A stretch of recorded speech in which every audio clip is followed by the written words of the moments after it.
जीवं जीवं दव्वं जिणवणमसहेण जेणणे दिट्ठं देविन्दविन्दवन्दं वन्दे तं सर्वदा शिरसा। ऐसे इंद्रों के समूह से वंदनीय जिनवर विषव भगवान को मस्तक झुकाकर नमस्कार करता हूँ, ऐसा आचार्य नेमीचंद कहते हैं। हम द्रव्य संग्रह नामक ग्रंथ का अध्ययन कर रहे हैं। इसके प्रथम अधिकार की 27 गाथा में से 25 गाथाओं का हमने अध्ययन कर लिया है। उसमें हमने जीव, पुद्गल, धर्म, अधर्म, आकाश और काल, इन 6 द्रव्यों का अध्ययन किया। अब जो 26वीं गाथा है उसमें यह बताया जाएगा कि एक प्रदेश वाला अणु भी उपचार से काय होता है। ये चर्चा चल रही थी, अस्थिकाय की चर्चा चल रही थी, जिसमें बताया गया था कि जो है 5 द्रव्य अस्थिकाय होते हैं काल द्रव्य को छोड़कर। तो जो है इसमें फिर बताया गया था कि जो है परमाणु भी तो एक प्रदेशी है। परमाणु एक प्रदेशी है तो आप उसे बहुप्रदेशी कैसे कह रहे हैं। इसलिए इसका उत्तर देते हुए आचार्य 26 नंबर की गाथा बता रहे हैं कि एक प्रदेश वाला अणु या जिसे परमाणु कहें, जिसका पुद्गल का सबसे छोटा टुकड़ा जिसका कि और विभाजन ना हो सके, वो उपचार से काय कहलाता है। इसके लिए हम गाथा नंबर 26 पढ़ते हैं। एयप देशो वि अणु राणा खंतप देश दो होदी बहुदेशो उबियारा तेण यकाओ भड़ंती सवणहु।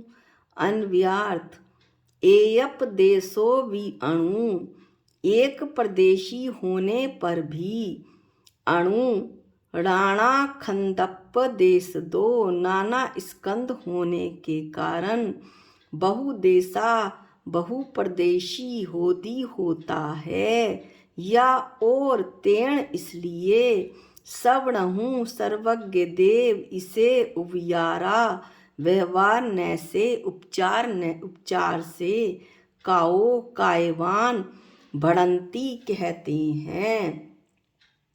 भावार्थ इस तरह से है कि पुद्गल के परमाणु का दूसरा हिस्सा नहीं हो सकता, इसलिए वह समय तो बहुप्रदेशी यानी कि कायवान या अस्थिकाय नहीं है, किंतु अनेक प्रकार के पुद्गल स्कंद का कारण ये पुद्गल परमाणु अवश्य है।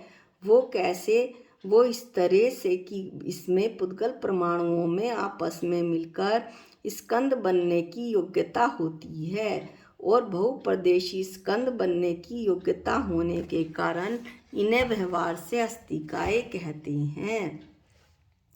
एक प्रदेश वाला अणु भी उपचार से काय है, जैसा कि आचार्य बता रहे हैं, क्योंकि वह 2, 3, 4, 5, 6 और इस तरह अनंत परमाणुओं के साथ मिलकर स्कंद बनाता है और उन परमाणुओं को अपने में समाहित कर लेता है।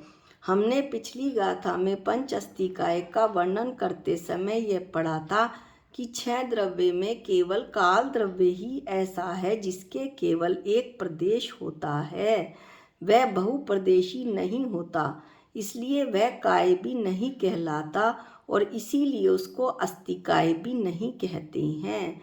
अब प्रश्न यह उठता है कि अगर आप कालाणु को एक प्रदेश वाला मानते हैं और उसको नहीं अस्थिकाय नहीं कहते, तो परमाणु भी तो एक प्रदेश वाला है। परमाणु पुद्गल का ही एक रूप है, उस पुद्गल के परमाणु को आप अस्थिकाय कैसे कह सकोगे? जो अभी हम चर्चा जिसकी हमने की उसके लिए यह उत्तर दिया गया कि पुद्गल के उस अणु को एक प्रदेश वाला होने पर भी काय कह सकते हैं, लेकिन उसको काय कैसे कह सकते हैं? उपचार से। उपचार का अर्थ है जिसमें वैसा बनने की योग्यता हो। कैसा बनने की? काय रूप बहुप्रदेशी बनने की योग्यता, लेकिन अभी वैसा नहीं है। उसे वर्तमान में कहना जैसा कि वह आगे बनेगा उपचार कहलाता है। इसके लिए एक दृष्टांत देखें। जैसे कोई राजा का पुत्र है, उसे हम क्या कहते हैं? आइए राजा साहब।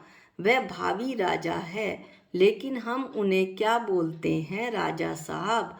वह अभी राजा नहीं है, राजा का पुत्र है। फिर भी हम कहते हैं यह भी राजा है, इसमें राजा बनने की योग्यता है, भविष्य में यह राजा बनेगा। एक तो होता है काल द्रव्य जिसे हम कहते हैं कालाणु, और एक होता है अणु या परमाणु, पुद्गल का सबसे सूक्ष्म कण। कालाणु एक काल द्रव्य है और परमाणु पुद्गल द्रव्य का सबसे छोटा कण है।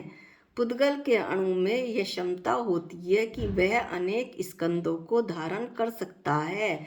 जैसा अभी बताया कि पुद्गल के अणु अनेक परमाणुओं को अपने में समाहित कर लेता है और स्कंद बनाता है।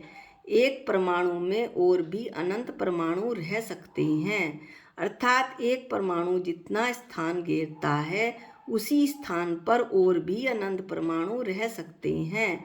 इसलिए परमाणु को उपचार से बहुप्रदेशी कहते हैं। लेकिन जो कालाणु है वह कभी एक से अधिक कालाणुओं को या अन्य अणुओं को अपने में धारण नहीं कर सकता है, इसलिए वो काय नहीं है, वो बहुप्रदेशी भी नहीं है, इसलिए उसे एक प्रदेशी कहते होता है वो, और उसे अस्थि काय में नहीं लिया जाता है। अब हम 27 नंबर की गाथा में प्रदेश के स्वरूप एवं शक्ति का वर्णन करेंगे। जावदीयम आयासम आविभागी पुग्गलाणु वट्टठद्दम तम खूपदेशम जाने संवाडुठाण दाणरिहम। जावदीयम आयासम, जितना आकाश, आविभागी पुग्गलाणु वट्टठद्दम, पुद्गल के सबसे छोटे अविभाजित परमाणु से रोका जाता है, उसको तम, उसको खू निश्चय से, सव्वाणुठाण दाण रिहम, सर्व परमाणुओं को स्थान देने में समर्थ, पदेशम प्रदेश, जाने जानना चाहिए। भावार्थ यह है कि आकाश के जितने क्षेत्र में पुद्गल का सबसे छोटा टुकड़ा परमाणु रहता है उतने क्षेत्र को एक प्रदेश कहते हैं। इसे हम और भी समझते हैं। अणु किसे कहते हैं? जो पुद्गल का अणु किसे कहते हैं? जो पुद्गल का स्कंध है उसके इतने या भाग या टुकड़े कर दिए जाएं कि फिर उसका कोई और भाग ना किया जाए, वह अविभागी पुद्गल अणु कहलाता है। अविभागी का अर्थ है जिसका विभाजन आगे ना किया जा सके, जिसका फिर कोई और विखंडन ना किया जा सके। जितना आकाश अर्थात अविभागी परमाणु के द्वारा जितना आकाश घेरा जाएगा उसी को एक प्रदेश जानना। एक परमाणु जितना स्पेस यानी जितना आकाश का क्षेत्र घेरता है उसे प्रदेश कहते हैं, अर्थात वह एक प्रदेश वाला सभी अणुओं को स्थान देने के योग्य है।